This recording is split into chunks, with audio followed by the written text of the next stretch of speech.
All right, everybody, we're back today with another edition of the SirLinksalot.co podcast, and we're here today with everybody's favorite British SEO, Charles Floate. How are you doing today, Charles? I'm good, thank you. And thank you for having me, guys. Yeah, of course. And how are you doing today, Nick? I cannot complain. Just getting off a 3-day weekend, feeling pretty energized and ready to go. So yeah, excited about this. We've got Charles on. He's everybody's favorite, like you said, always giving out good info and tips. So this should be a banger. Yeah, and I actually messed up the intro a little bit. I meant to call him Sir Charles Floate. I'd give it a little more of that British flavor, but Yes. I guess I remembered it, so it's all good. All right, so yeah, if you guys are not familiar with Charles, you probably haven't been doing SEO for too long. Yeah. He's got over a decade of experience in SEO. He's got a Twitter where he talks about SEO related stuff. I think he's got about 60,000 followers now, and yeah, congrats on that, by the way. It's pretty crazy. He's spoken at countless conferences all over the world, and he's even launched his own conference, Search Birmingham. And he puts out a ton of SEO courses on Gumroad and also does a bunch of SEO consulting. Is that about it, Charles? Did I miss anything important there? I have a portfolio of websites, but that's about it, guys. Yeah, that was a That's pretty banging intro, to be honest. I respect that. awesome. Yeah, portfolio sites. Yeah, so he does SEO himself. It's always something you want to look for when you're listening to someone talk about SEO. For sure. Yeah. A Um, lot of people out there not practicing what they preach. Yeah, and lately, recently, Charles has released a new course on Parasite SEO. So we decided to have him on because we actually get questions regularly about Parasite SEO, but it's not something we really do too much of. And Charles seems to be quite knowledgeable about it. So yeah, let's go ahead and dive right in. So just to kind of ease into things a bit, just in one to two sentences or whatever, what is Parasite SEO? Yeah, so Parasite SEO has been around since I think 2007 when it was first coined by Eli from Blue Hat SEO, where basically the premise is that you parasite onto other websites that have already got really high authority, that are kind of topically relevant to thousands of topics and things. And they use that topical authority and that huge amount of relevancy and authority from the root domain perspective to rank for keywords in a matter of hours or days, which isn't usually possible with a new website or a niche website that is kind of a lower domain authority. Cool.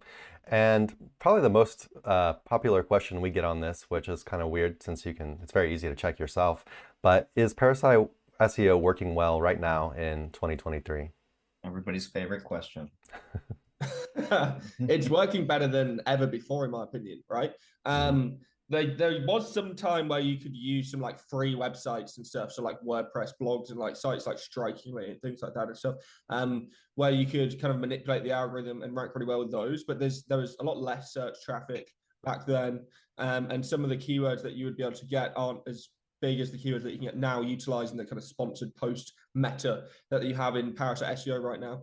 And so yeah, it definitely does work.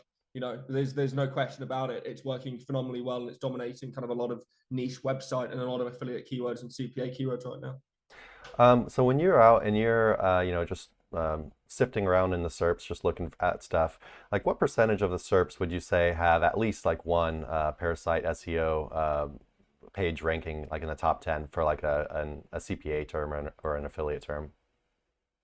Right now, so some of the biggest terms, I would say like 40 to 50% of the biggest terms right now have got keywords ranking have got Parasite pages ranking for those keywords. And Gotcha. and a lot of it is the same websites repeatedly ranking for like literally everything. Yeah. And there are some websites that are kind of obvious authorities in particular niches. So stuff like sportsillustrated.com recently started selling sponsored posts about a month ago, and they're already ranking for something like 2 million keywords or something ridiculous just from the sponsored Jesus. posts that they've sold already. And they've only sold, like 180 posts or something in that time. So you can imagine the kind of ROI that the people who have paid for those posts are seeing. But those posts are really expensive in comparison to some of the other niches. But obviously, because it's Sports Illustrated and they've got just so much authority and age and content and relevancy and stuff, they're just going to rank for anything in sports and obviously sports betting and gambling and stuff, which is the majority of the kind of terms people are using. But they're also ranking for like weight loss and fitness keywords and all sorts of stuff as well. Yeah, man, Wow. that's pretty crazy, really. I was going to ask this question a little bit later, but since we already started talking about it, how much are those Sports Illustrated Yeah, I sponsor was gonna posts? ask. And if you could just talk about costs in general, maybe give us a little bit of a range of Parasite SEO sites, like what they charge to get a post on their site. Yeah, so there is a massive range on the different Parasite sites. There's some of the Indian sites like Outlook India or like the Hindustan Times or something like Hmm. that. They're like $300, $250, $400 a post in that kind of range. For the higher end, like I said, like Sports Illustrated is definitely on the higher end.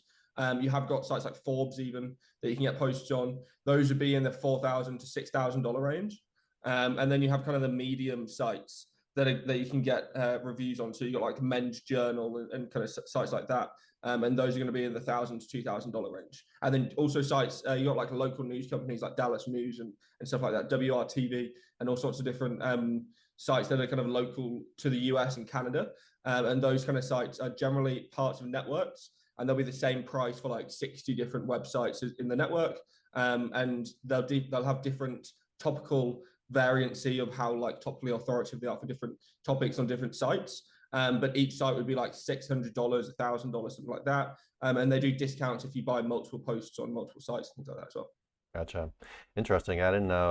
I wasn't aware of the networks thing. So like when you're doing Parasite, of course, you would naturally want the more expensive sites, but in practice, when you're actually doing it, like what percentage of the Parasite posts that you put up would you say are come from the kind of that low to medium level, saying like 200 to $1,000 range versus the more higher end stuff? So I do a lot of internal linking and linking between different posts, right?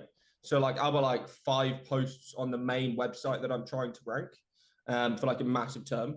I'll get 4 of them supporting it with internal links. They might still be monetized pages, but they'll be supporting the main page. And then I might buy 5 other posts on different sites and have that link all back to the main post as well. So that might end up being like, a $5,000 to $10,000 campaign, but each post is slightly different in terms of how much it costs. Probably ranging from, $400 to like $2,000. I don't really like spending $5,000 or $6,000 on a post, because if it does go wrong and you have spent that money on the post, the content, link building, all that kind of stuff, right? You're kind of in the hole for like $10,000 or $15,000. Yeah. And that can be like a pretty large loss for a lot of people, obviously. So it's a pretty large amount of money. Yeah, so Charles is obviously smarter than us. Interlinking on Parasite posts is definitely, I didn't even think about that. But yeah, it's probably like an insanely important part of it, So uh, how many interlinking posts, how many posts for the purposes of interlinking did you say you normally will get on the same Parasite site? So a lot of the time, I'll ask the whoever I'm dealing with behind the website. I'll ask them kind of what deal they have on, right? Hmm. If it's like 3 posts, if it's 5 posts, if it's 10 posts, whatever it is that they're going to sell me a really good price on their posts, right? Usually it's 5 or 10, right? That's like they just package it into 5 or 10 posts, Gotcha. and I'll just try and buy like 5 or 10 posts, and then a lot of it is based on analysis as well. So if it's a massive keyword, you're talking like best casino or some stupid stuff like that, like best car insurance company, keywords like that. That's when you're talking maybe 25 to 50 posts on the same website, internal linking, a $25,000 link building campaign, massive amounts of investment, right? Generally, those kind of SERPs are kind of reserved with Parasite SEO at least for the super affiliates who can afford 100 different posts for one niche, massive link building campaigns, 100K a month on link building, all that kind of stuff, right? But the smaller keywords and the mid-sized keywords, you can get away with 3 posts on the one site, right? You don't need a large amount of stuff because you're ranking mainly off the root authority, and you only need a couple of supporting content posts to kind of back up that massive amount of root authority that you already got. In general, if you come in for some random niche keyword, and the average site in that keyword is DR40, and you're buying a post on a DR89, you're kind of hacking or cheating the game, right? It's kind of like advancing you so much further because Google just favors that authority Hmm. to so much of a degree that it allows you to rank just instantly above those other sites that are way lower at reach authority, despite them maybe having 300 posts of topically related content, and you've got 3, right? It's still just that root authority so much favored. And I believe also that because Google can't properly detect AI content, and because AI content becomes such a hassle for Google's like indexing, and how many new pages are being created, and how much processing power Google's using to kind of index all these pages and link all the pages and do all this analysis and blah, blah, blah, blah, all this kind of stuff, right? Google's actually just kind of given up with a lot of content analysis, and they don't want to be spending a huge amount of resources and budget and things on the content analysis side of things. So they've just kind of wound up domain authority as much as possible so that they can rely more so on link trust signals than they need to on content-based ones. And that's why I think Parasite SEO has also gone like this quite a lot of times as well. If you look at the outlookindia.com Outlook Spotlight, so you just go to outlookindia.com/outlook-spotlight, and you put that into like SEMrush or Ahrefs or something, their graph has gone like this year, right? They've gone from having like 900K traffic last year, in like October last year, to like 54 million organic visitors in Ahrefs this year. Do you know what I mean? Like, that's how crazy powerful Parasite SEOs became on one website. Granted, it's like probably the biggest website that's been the most effective in Parasite SEO recently, but it's still the prime example of why it's been so effective, right? That's absolutely wild. How much Parasite SEO would you say you do yourself, like out of your like entire portfolio? I know it's kind of hard to like measure this, but how much Parasite SEO would you say you do? This year, I've just invested everything I do into it, right? So normally I'll put like 20K a month or something into my like niche websites and my business and all this kind of stuff. I'll try and just reinvest money into it. But in average into my websites, I'll previously, because I was putting in like human content and human link building and all this kind of stuff rather than the automated stuff that I've been doing now, I've just moved all of that budget into Parasite. And then the reason I did the Parasite course in the first place was to build a lot of capital to put into Parasite pages even more, right? Because I knew that there's probably going to be at least somewhat limited amount of time on these sites that are working the best, because Google would probably just manually slap at least the directories that the sponsored content is in, right? They can just, then that automatically removes like 250, 300 websites that Parasite is working on, right?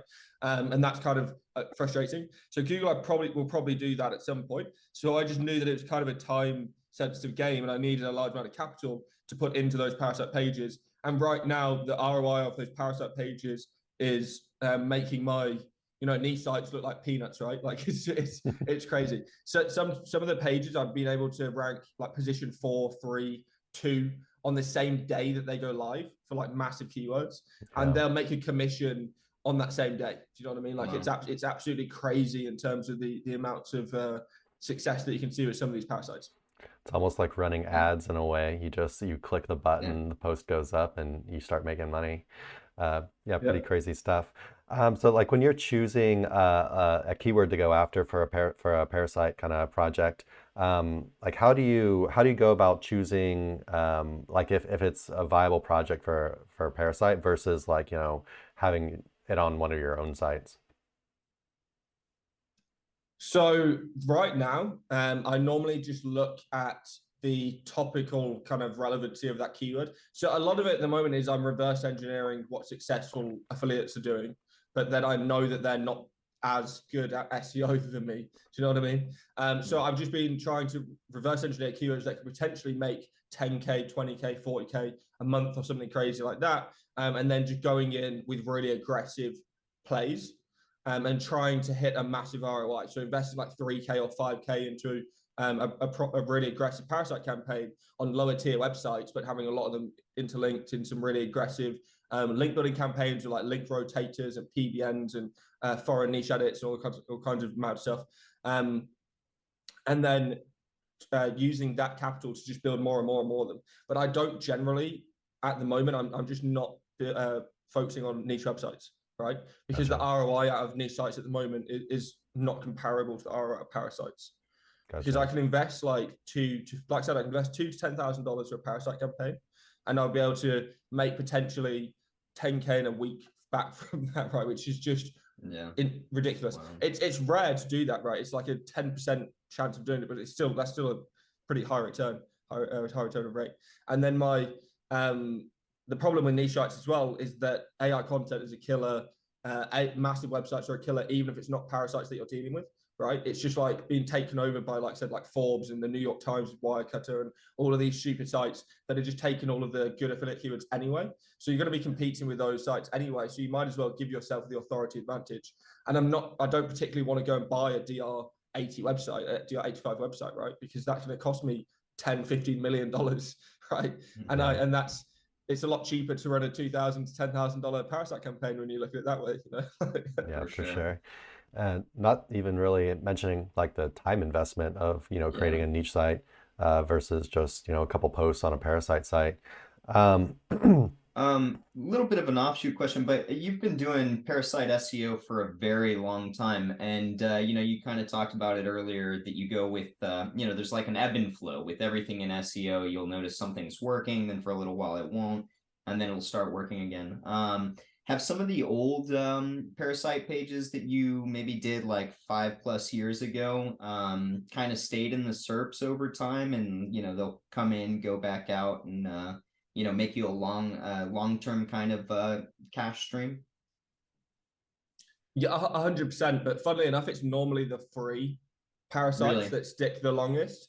It's normally actually because the number one reason that you lose the kind of parasite ranking over time isn't because of anything that you've done to the parasite or anything because Google's algorithm updates or anything like that. Often, actually, algorithm updates benefit the sites even more because they're authority based, right? And authority is being kind of being perpetuated by every single algorithm update for the last for whatever amount of time, right? And so the main reason is because there's other SEOs or other affiliates that are reverse engineering the site that you bought the post on for the sponsored posts, and they're going and saying, "Oh shit, this guy's making 10K a month from this page, and it's only 3,000 words. I'm going to go and make a 5,500 word page, buy 10 more posts than he did, buy more links, buy all this and stuff, right? And suddenly he's outranking my page." And that's kind of normally the number one thing. But with free parasites, there's a lot less people reverse engineering those sites because they're ranking for, like, you know, hundreds of millions of keywords normally, rather than ranking. And there's so many different pages because it's free to create the pages on, that it's so much more tricky to find the pages that are actually making decent returns for the affiliates and stuff. And the very first time I kind of did Parasite SEO was 12 years ago, I think. And I did my first ever presentation on Parasite SEO as well. So the first ever time I was speaking at a conference, I spoke in London when I was like 16 at a conference on Parasite SEO. And the premise kind of was that it was so simple back then that you could literally build like these free parasites, like I said, like WordPress blogs even, and like striking new pages, like press release sites and all these kind of Web 2.0 sites and stuff. You could build some like SAPE links or some like really cheap links at them, and they'd rank for just any keyword. And the exact same thing is happening now. It's just that all it is it's you're buying the pages rather than building the pages for free, right? Gotcha. Awesome stuff. So when you're starting a new Parasite project, how do you go about choosing which platform you actually want to do it on? In general, I try and do a lot of topical relevancy reverse engineering, right? So I'll find which site. So I have a database. Number one, I have a database of parasites. I sell a database in my course, right, which has about 300 websites or so in the database, free and paid, that you can use. But I actually have my own database, which is about double that, right? And we reverse engineered the top like 3 to 10 biggest pages on the website that are parasite pages. We reverse engineered the average page topical relevancy with like Majestic API and things like that. And then we just figure out overall which kind of topics each site is ranking for, right? So we know that if we want to go and try and go into this keyword, which might be about health, or this keyword which might be about furniture, or this keyword which might be about tech or something, right? And we can just go to specifically which pages or which sites we think we can rank with them, and see if they've already got a page, obviously, for that keyword. If they don't, then bingo, we can go and start ranking our own one. If they have already got a page for it, then we might need to start looking at how we can make our page significantly better than the old page, or paying the website to update the old page with our new page on it, right? And then kind of spawn off of their old URL authority and stuff like that, right? Yeah. And do some, that's more black hat though, right? So, So like when you're going in and you're looking at websites and you're saying like, okay, do they already have an article ranking for this keyword? Like how many of the sites already have something ranking where you have to either look elsewhere or do something a little trickier? So it's normally probably only about like 20 to 30% of the sites that have already got the pages there. And normally, bear in mind, I'm looking at like 20 different websites. So because it was for if it's tech, for example, there's like 50 to 60 websites that rank really, really well in tech. It might just be depending on what the commission is and how big the search volume is and stuff, right? If like it's 100,000 searches a month, but like $2 commission, then I don't really want to be buying the $4,000 posts and stuff, right? I want to be buying like the $200, $400, $500 posts. If it's 100,000 searches a month and $50, $100 commission, I'm fine with that paying the $4,000, $5,000 post, right? It's purely about the kind of ROI and doing the mathematics, but before you actually do the sale and stuff, right? And before you commit to purchasing the page in the first place. So, okay, so you're saying like 20 to 30% and maybe like your first choice of site or whatever doesn't have or already has an article ranking on it. Now that you're putting out your course and Parasite SEO's kind of hitting more like the mainstream again, I guess, it's definitely getting more popular. How much time do you think we have, not from the Google perspective, but from SEOs just abusing it and all of these sites filling up with all of like the good keywords that can make a lot of money? Like what kind of timeline do you think is there? So I think that it's already, I will take some responsibility for the fact that it's already kind of getting there, right? Like Saturated. yeah, it seems to be like so I've been releasing SERP analysis of keywords with Parasite pages ranking in them for like 6 months or so on Twitter now. Trying to release, like 2 or 3 a week, every single week, just to prove that Parasite's getting there. Mm-hmm. Some keywords recently have been showing every page having so every single page on the first 10 results having Parasite on it, right? So like if you look at like Kratom results, something in the US, or if you look at casino results and Bitcoin results and stuff in Australia and things like that, all of these results are getting completely taken over by Parasite now. I think that, like I said, Google will more than likely hit the directories because that just seems like the easiest way for me to just deal with it really quickly. Because they can't hit authority because then it messes up their whole link-based algorithm, right? Mm. And it makes their whole processing of content and everything, like I said, way more expensive. They have to put in all these machine learning and NLP algorithms and stuff, which make it 20 times more expensive than just having a link graph and seeing who links to you and seeing how many points you get for that. So I see that a lot of SEOs, like I said, will continue to abuse it, will continue to grow. But it's just all about ROI. And I think that there's definitely still room, even if there's Parasite pages in there. And then I recommend, honestly, to most of my students that if there is Parasite pages already ranking in there, that's probably a good sign because you can find a site that's probably more topically relevant to that niche and that is a higher authority than the current number one site often, right? Because a lot of the time when we're doing like reverse engineering of SERPs, it'll be a Parasite that people have kind of cheaped out on rather than going for like the expensive one there. And then that if they see that you've gone for the expensive route and now that you're outranking them, it's kind of too late for them to clock onto that expensive route as well, right? Because especially if it's that the whole freshness thing where they try and create a page on the same domain 2 weeks later, right? Then that page just isn't going to rank in comparison to your page. There's basically no chance, right? Awesome.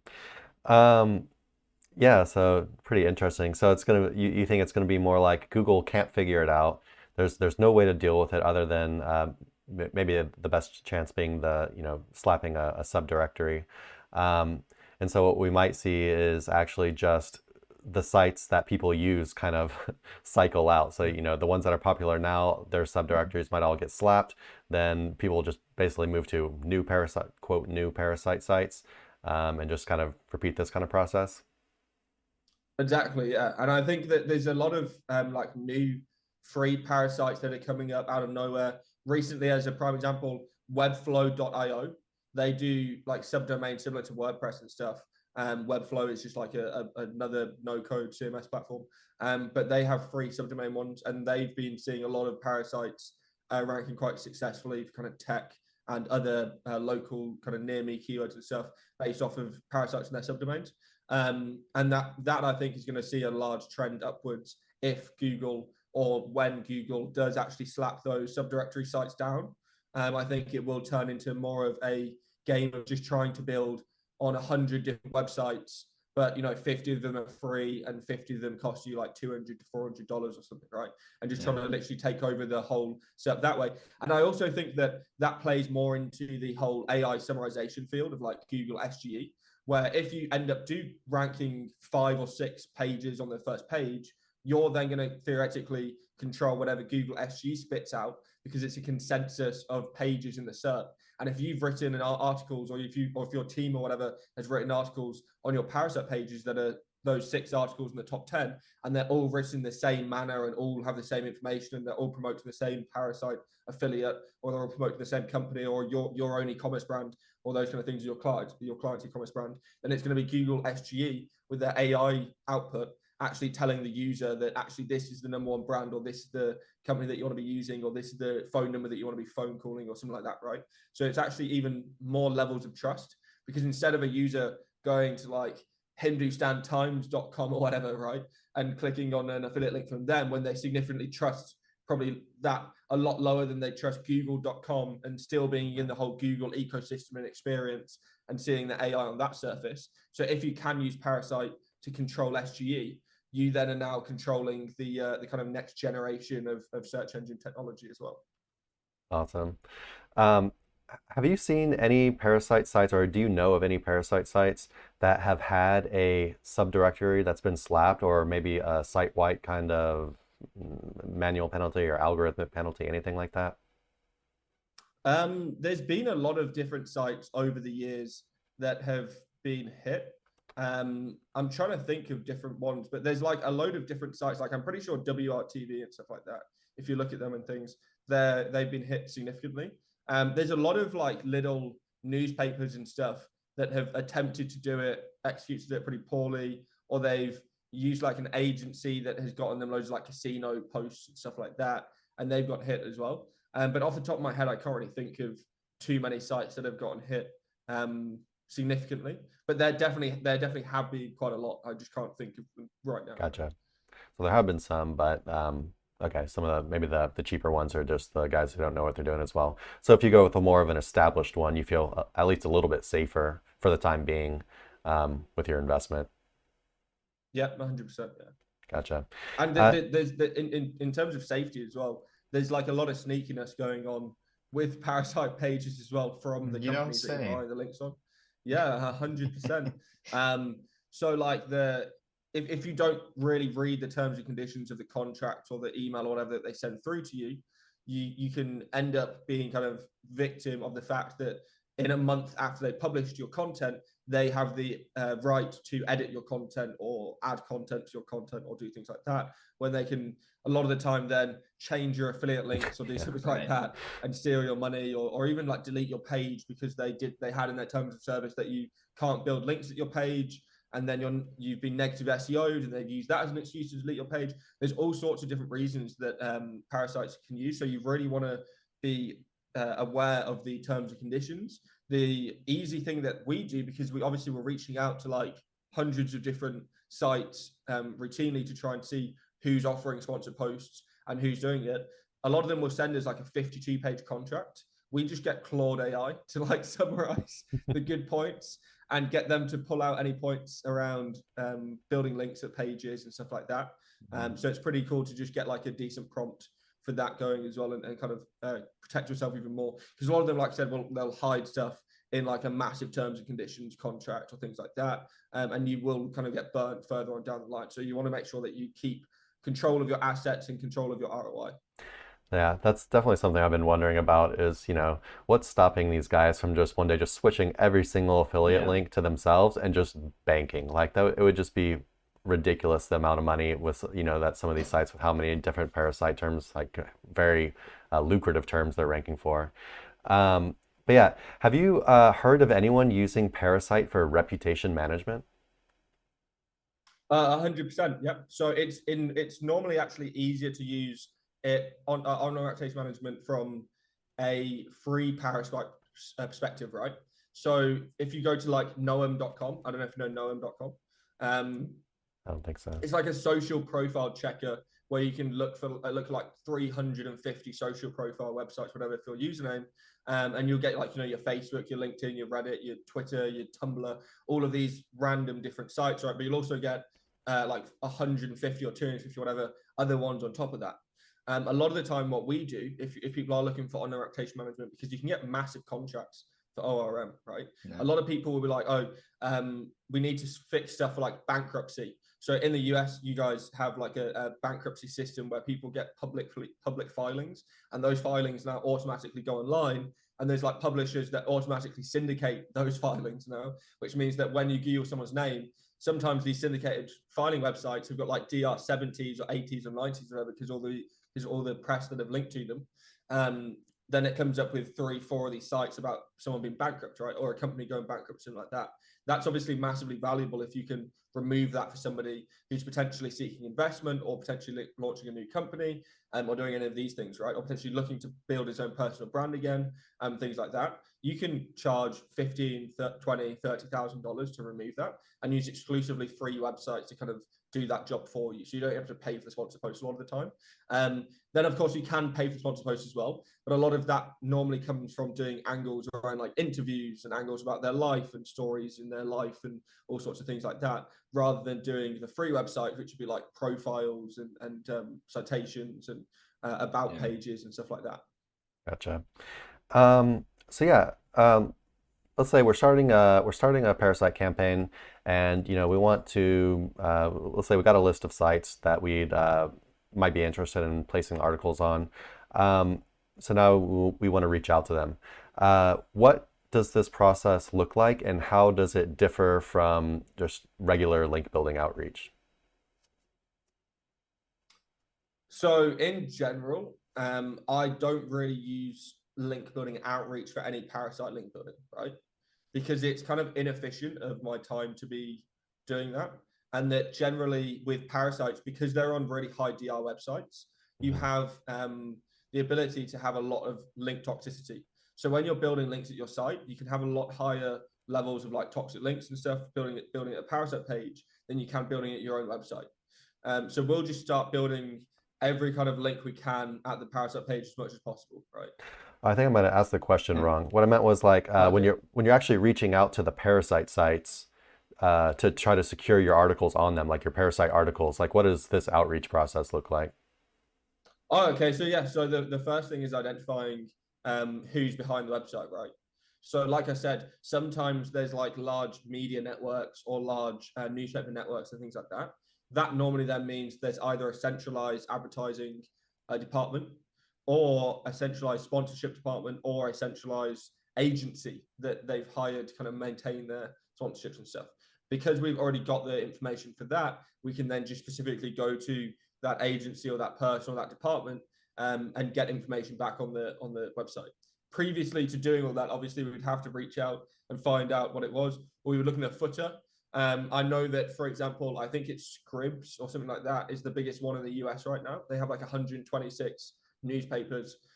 They have like 10news.com and loads of other different news outlets and stuff. They charge like $1,000 per post flat for everything, or that's what they say on the tin. But then if you actually speak to them, they'll be like, okay, if you buy 5 posts, we'll do it for like $500 a post.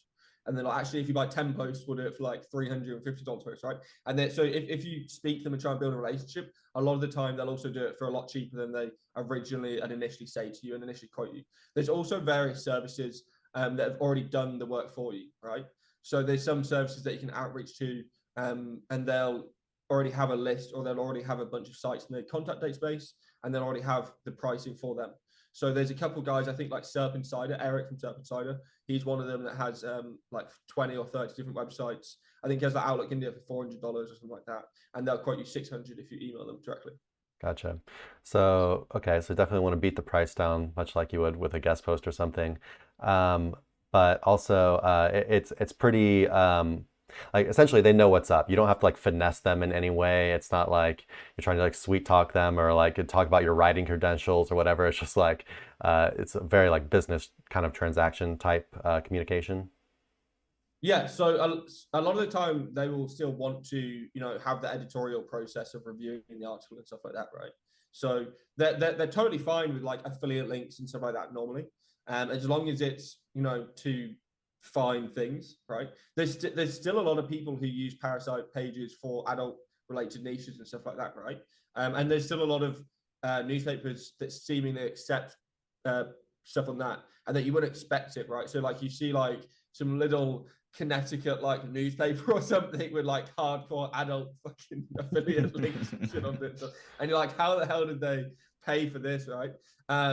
So it's kind of weird, kind of what they let you get away with a lot of the time, and when what they have on their editorial guidelines a lot of the time, and like I said, the business transaction of it normally plays more into it, which allows you to just be like, okay, if your price is $400 a post, let me pay you $800 a post, and let me post what I want to actually post and ignore your editorial guidelines, right? And like a lot of the time they will let you get away with stuff like that, right? It's purely a money and numbers game. Money Gotcha. talks, huh? Yeah. Yeah, exactly. Awesome stuff. So yeah, we had talked about how basically you need to be very very careful reading kind of their not contract, but their terms and conditions, whatever the rules they have. But what are some in general, like what are some basic guidelines that a lot of them follow? Like some things that they will let you do and they won't let you do. Is there any kind of information you can give on that? An increasing number of them say in their terms of service and their guidelines and stuff that you can't build any links at the page, and that if you do, they'll just delete your page, right? So that's, I would say, like 40 to 50% of sites now don't let you build links to the page and will use it as a reason to delete your page. Again, you can, like I said, you can still get away with some of them and say to them, hey, look, what about if I prepay for a link package or something like that, and that the domains that they're going to come and you can approve them and stuff like that. But obviously that just makes the entire workload and stuff significantly heavier, and then obviously it makes your ROIs lower and stuff like that on the individual campaigns. So I just prefer to go the easiest route possible with the guys who have the least terms of service for the most amount of money that we're going to be able to pay for the short amount of time, that we're not going to get screwed over by them and stuff like that, right? The ones that have the good experience in general. And that's why we try to not, if they are offering like 50 posts on the site, and even if it's $100 a post, right? We generally won't buy those $50. We won't buy those 50 posts because it's too much of a commitment from the relationship side, when we really want to be seeing what the relationship is going to be like in the first place, right? And there will be so many agencies, especially, who are like promoting and running the service for these websites. They will be like, hey, you want to buy 50 posts? You want to buy 100 posts? We'll get it you for $75 a post, $50 a post, whatever. Don't buy it, right? It's a fucking scam. Just don't buy it. Right? I highly don't recommend buying those websites. Gotcha. Yeah, so let's talk about the content. So you'd mentioned before AI. Are you using pretty much AI to write all of the articles? And if so, what AI services or method are you using to create the articles? And are you doing like any kind of human editing at all? Or yeah, what's up with the content? Yeah, so we exclusively use AI for like the supporting content at least. And then a lot of the um, money content itself, we do use AI to a degree, but it's for like, it depends on the niche. So for example, with financial niches and stuff like that, we'll only use human written content. And any foreign niches and stuff will a lot of the time just use foreign niches, because the AI really messes up some level of the foreign language, whatever, and to human readers, it's like illegible in some circumstances, right? So we'll only really use it, like I said, for supporting content a lot of the time, and then to like back up what a human writer's already written to just expand the article. So a lot of the time we'll get like a writer in some random field about health or something. They'll have written 2,500, 2,700 words, and that might be the average in the niche, but we want to start outperforming the average in the niche, right? So we'll just run it through an AI like Claude 2 or like GPT-4, and then we'll get that to add additional parts to the articles. Turn it from like a 2,700 word article into like a 4,000, 4,500 word article, right? Gotcha. Nice. And how are you doing your affiliate links? Just straight through a redirect, right? So we have we have a centralized like website or websites, I should say, that is like has a redirect software built in so that we can have all the tracking and stuff built into our side. And then we can just very easily look at the affiliate campaigns for each one. And then we have those individual redirect websites feed into an overall affiliate dashboard that allows us to see more of the success of individual campaigns as a whole as well. Awesome. And yeah, we'd already talked about this a little bit before. You had mentioned you don't like doing outreach for link building to these things, and a lot of them don't even, they'll get mad at you or even take down your post if you're link building to them. But for the ones that you do link building to, what are some of your favorite types of backlinks that you like to use for the projects? Yeah, like as cheap as I can get them, like really cheap niche edits, really cheap PBNs, link rotators are probably the number one thing that we use because we're often swapping between which site or which page we're trying to rank actively. So if we do go and buy on 5 different websites for the same keyword and the same topic, then the first website that we're actually trying to rank number 1 primarily might fall out of favor with Google. It might get hit by some kind of penalty. The website might just start selling posts to all sort of different random kind of niche sites and casinos and adult niche sites and stuff like that, which messes up the whole subdirectory and things like that. So there's lots of things that you can have that are out of your control that I like to make sure that if we do invest in link building on them, that we can easily swap a lot of those links to another page that we have ranking in the SERP to just kind of take over from that first one, because we already know that those links got it to number 1. So if we can rotate them to another page, they should rank that other page as well, right? Just like they rank the first page. Gotcha. So basically, you're the reason that 50% of the Parasite sites don't want you building links to their articles. Yeah. Yeah, exactly. Yeah. We interviewed Craig Campbell not long ago, and he's probably the first person in a long time that I know that's actually still using GSA. Have you used GSA for Parasite at all? I haven't used it on any of the recent Parasites, but I used to use it on Parasites, like 4 or 5 years ago. Yeah, a while ago. Yeah, but he's the first person who was actively telling me, he's like, oh yeah, we're using GSA a whole lot to enter pages, yada yada. But I'm like, I hadn't heard about it. Anybody really having success with GSA either, even on tier. Yeah, with Craig, it doesn't really surprise me though. He's always doing mental stuff all the time. So right. He has some crazy tests and stuff that he shows me all the time. So yeah. So you're doing spam-ish stuff, but not too terribly out there. You're not blasting 20,000 links to an inner page. Definitely stuff not, like definitely that. not. Right on. Gotcha. And the link building tactics that you use for Parasite sites, do you use these on any of your other projects, like non-Parasite projects? Not really, because obviously the niche authority isn't really there. I might use it in like formulating certain link building campaigns for certain clients. So I've worked with like several clients that are like DR80 to DR90 and things like that, right? And that literally any link that you build to those websites makes the page go up, right? So at that point, it's kind of a matter of scale of just trying to get every link that you don't already have pointed at you in the link graph to try and get those pages up, and just trying to match the relevancy of the links that you're building to the relevancy of the pages that need the links being built, right? And it's like I said, just a game of numbers and stuff. So that would be the only case that I'm really ever recommending it. And then again, that's very, very rare in itself, probably like twice I've ever done that. So the majority of the time I'm just on my own websites and stuff, even though again, I'm not really focusing much on them. I'm doing a lot of foundational and entity stacking and brand building based link building to try and get trust signals and stuff for the websites built, because I do a lot of YMYL and finance and stuff related to keywords. And then just as aggressive kind of digital PR based link building as possible to get really high authority links to the website, but generally like with branded anchor text and things to again increase the root authority to the website and just rank all the pages on the website, rather than building like a DR29 guest post from some fucking mommy blog or some shit. I'd rather just go for the high end approach and try over the course of 3 months on a singular page to build like 10 links in it from a really high end perspective, with the average link being like a DR87 or something like that. Gotcha. Cool. Okay. And yeah, so you had mentioned that you're actually kind of going like all in on Parasite right now.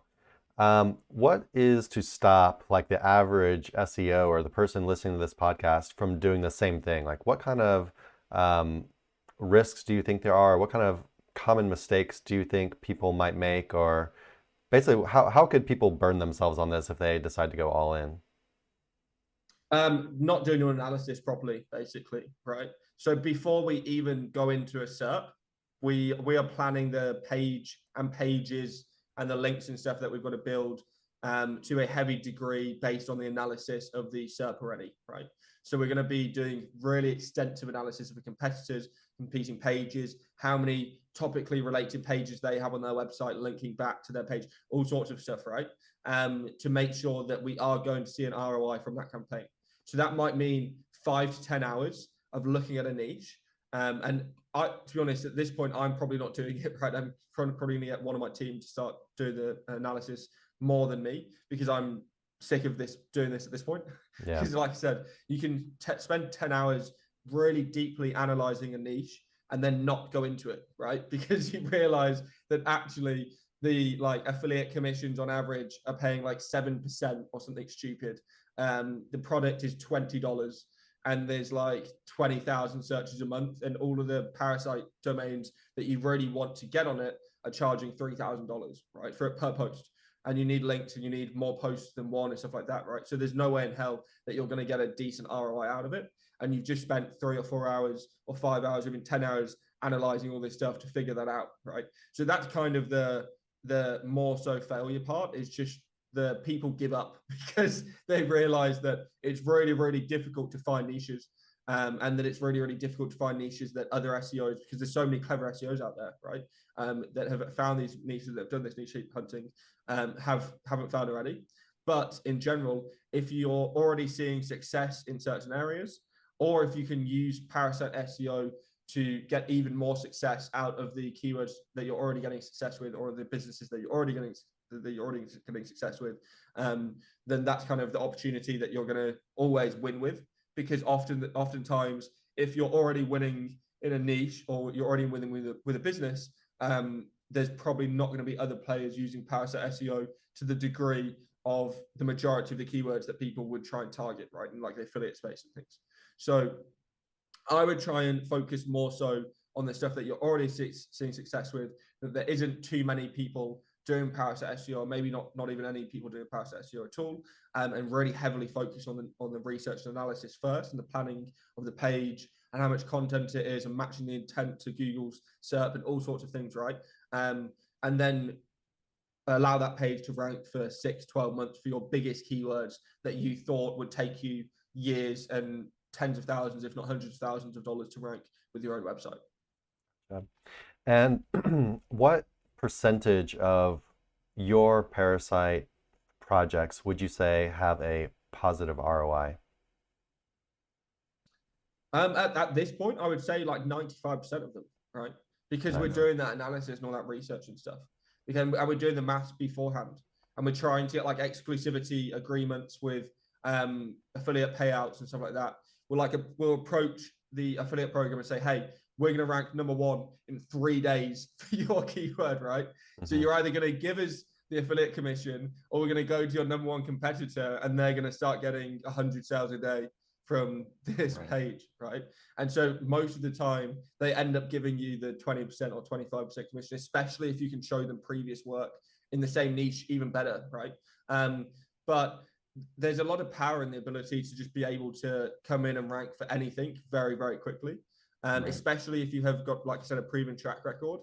Affiliate managers, brands, that kind of thing, they get scared and they start making decisions a lot quicker than they would do before, when you had to edit a page and wait for 2 weeks just for Google to crawl and index and update it, right? Now you can rank on the same day all the time, right? It's pretty crazy. You're Parasite SEO mafia. Yeah. Strong arm. Yeah, you're strong arming these guys. Times are changing, buddy. You gotta pay up, or yeah, someone else is getting paid. I have an opportunity for you. Um, yeah, so I guess we're starting to kind of run out of time here. Before we move on to kind of the outro, we'll talk a little bit about AI. Do you have any other questions about Parasite, Nick? No, I think pretty well covered, really. Cool. So yeah, Charles, you know, you've probably been tired of hearing this question or even looking at it on the internet, but will AI kill SEO, and what are you doing about it, if anything, to kind of prepare for an AI SEO future? I definitely don't think that AI is going to kill SEO in any means of the word. And actually, a lot of people conflate SEO with Google too much.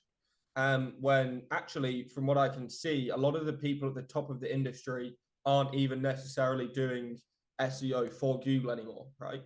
There's like, for example, the highest paying consultants in the SEO game right now aren't Google SEO consultants, they're Amazon SEO consultants, right? I know several Amazon SEO guys right now that are charging 5 to 10K per hour, right, Hmm.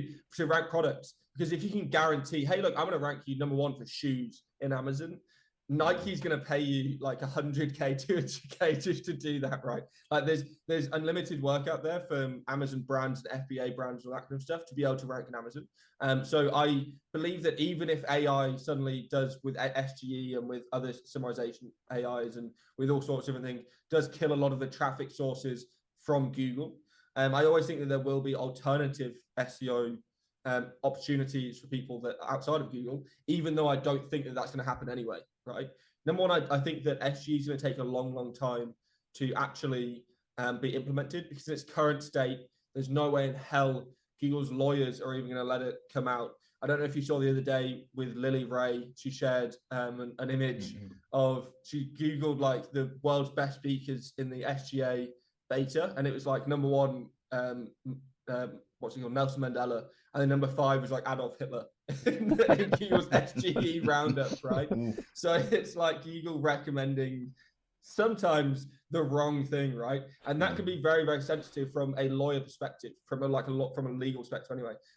Because obviously previously they could just put all of the onus on the publisher because the feature snippets were from the publisher, they weren't from Google, and Google was just reciting what a publisher was saying. It wasn't Google themselves. But now Google are the publisher with SG, right? They're publishing their own summarizations of the articles and stuff. So they need to have a lot more onus on them. And I think that we'll see a lot reduced input from how many SERPs are actually showing. At the moment, I'm seeing from the testing, it shows like 60% of SERPs. I think they'll probably reduce that to maybe like 20% or something like that, and just like use it as more of an experimental training thing for a long, long time, and just slowly integrate it more and more, rather than implementing it and suddenly it's showing for three or 4 SERPs, right? I don't think that's going to happen.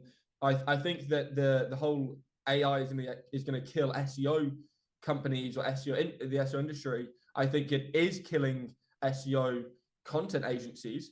I think that there's already been several that have gone bust that were doing like millions of dollars a month, even last year and things. And then I think it will start to slowly kill some just household SEO agencies, right? Because it will make them unprofitable, or it will make competitors massive, way bigger than they are, and a lot of people won't integrate it into their business, and that will be the killer in and of itself, because they won't be as competitive as the people that do, because it will take them far longer to implement it, right? I know that one of the easiest things right now for local SEO is to use ChatGPT or like GPT algorithms to generate posts for your Google My Business profile, and that suddenly that now you can daily output really high-end posts for your Google My Business profile, and that helps your GBP rank higher in the map listings and stuff, right? If your local SEO agency isn't already doing that for your clients, and your massive number 1 competitor is doing that, suddenly they're now light years ahead of you in terms of their SEO output and abilities, etc., etc., etc. And that's a prime example of how I think a lot of agencies that don't adapt and don't integrate, they're going to have significant issues and probably will collapse. And I'd like to say we're already seeing it. AI is killing agencies quite rapidly already. Um, um, yeah, so study up on your AI guys and start using it a bit.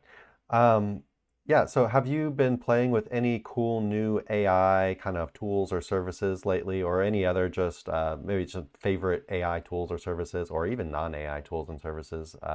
Yeah, here recently.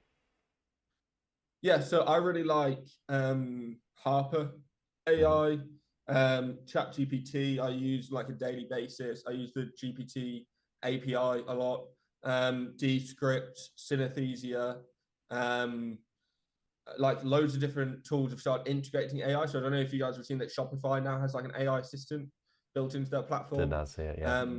Yeah, so like it's actually pretty good from a Shopify perspective, because I think that Shopify has a lot of users that are really basic from a technical perspective, and then if they can just ask questions to this person, right, to this effective like AI consultant that they have that knows everything about Shopify and is trained on their knowledge base and data center and all of their previous customer support interactions and things like that, that I think that's going to be really powerful for a lot of creators to be able to grow their businesses and things, and improve their stores and design and all sorts of different things. So I think that it's going to level up a lot of people that previously didn't have the technical capacity to pull off a lot of these things as well.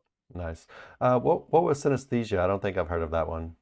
Yeah, it's a video editing tool Gotcha. that can, like, you can train it on your voice and all sorts of stuff, and then it will then output content based on what you put scripts in, and then it creates it. So similar to Gscript, but then it has all sorts of other like video editing technology and stuff. There's also like Tome or Toom or whatever it's called, which is like a PowerPoint alternative.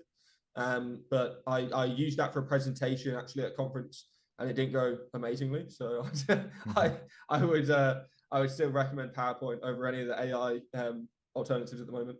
Nice. In comparison to Descript, Synesthesia has like extra stuff, or which would you prefer? Just out of Yeah, curiosity. so I think that Descript is better for like video creation, and Synesthesia is better for video editing. Okay, Right. gotcha. Yeah. Nice. Let's see here.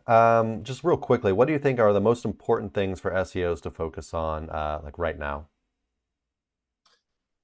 So again, it's kind of niche dependent on whatever an SEO is focusing on, because it would be depending on if they're local, affiliate, CPA, that kind of thing, right? I think the main thing that most SEOs skip over is foundational level link building and all of that. There's a really famous SEO that has this presentation called Real Company Shit. Will Reynolds, right? It's by Will Reynolds. And literally, I completely agree with the whole concept of a lot of SEOs just completely skip over all of the foundational stuff that they tell business owners themselves to do, right? So they're like, right, go and create all of your social profiles, go and create all of your top citations that all of your competitors have, go and make sure that all of your like about page and all of your stuff is great from a user experience output. Make sure your checkout is like a one-page checkout page. Do all of these, like do all of your CRO, right? All of these basic things that people would recommend, the SEOs themselves then skip over doing it for their own websites, right? And they're in their own campaigns and stuff. And that's the thing where I think a lot of SEOs should kind of come back to the fundamentals and come back to making sure that they have all the base stuff before they start getting into the really technical SEO, or like really advanced link building campaigns, or like trying to use AI to scale really intense campaigns, or trying to use like programmatic SEO or stuff like that. Just kind of get Google to trust the website and domains that you're building on first, and then everything else will come easy, right? I really like the name of that course, Real Company Shit. That's something we give a lot of just like best practices and stuff in our Facebook group and YouTube channel and stuff. And a lot of times we tell people, yeah, just do what a real business would do, like do things that like a real trustworthy business would do to like instill trust with their clients, or just what they would do to start, establishing their digital footprint on the internet. And you're right, like pretty much, a very high amount of the people's like sites and stuff that we end up auditing just skip this stuff absolutely entirely. But yeah, so yeah, just winding down now. What are your plans for the next year or so, as far as work goes? So I've got a lot of consulting to do. I'm launching an ebook and my new training store on the 29th of September.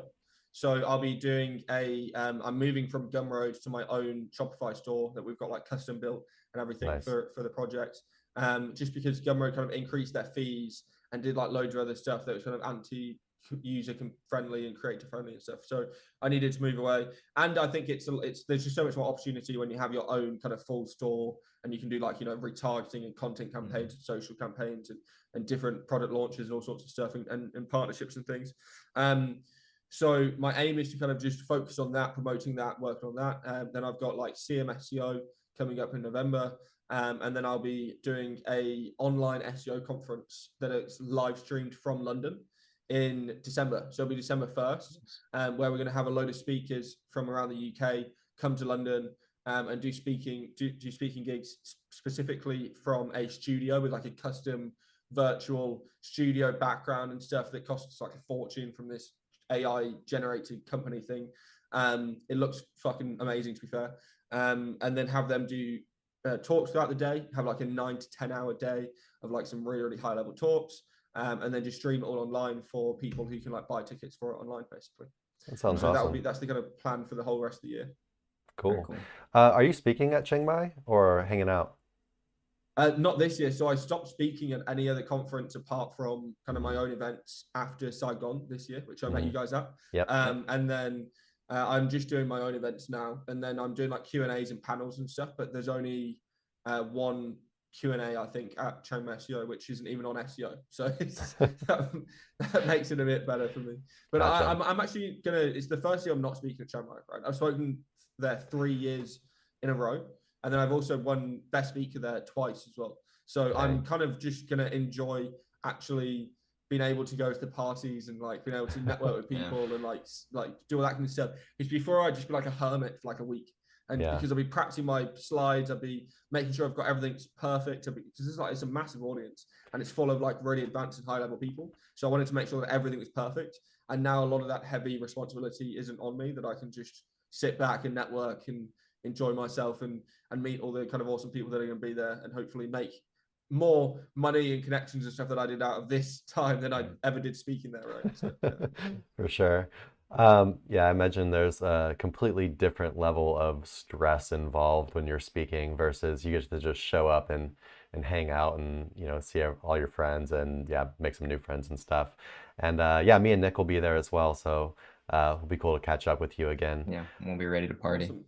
Yes, sir. Yes. And before we let you go, is there anything else you want to plug last minute? Where can people find you? All that good stuff.